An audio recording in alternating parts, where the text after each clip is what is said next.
Our door most everyone uses went from an embarrassing eyesore to cute and inviting, all with the help from our Paint Zoom 3000 Platinum paint sprayer.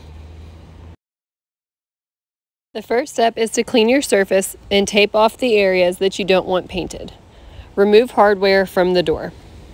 The next step is to get out your paint sprayer and get to work. Start by spraying the air beside the piece. Spray the entire surface from left to right and off the other side into the air. That way the finish is smooth and you don't have drips and runs on the side or corners from stopping and starting your sprayer.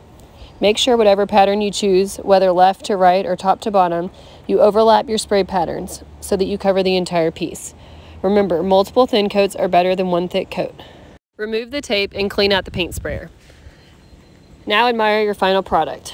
Get your paint sprayer today. Use my link to get 25% off plus a free Perfect Painter's Kit. Your DIY projects just got a whole lot easier.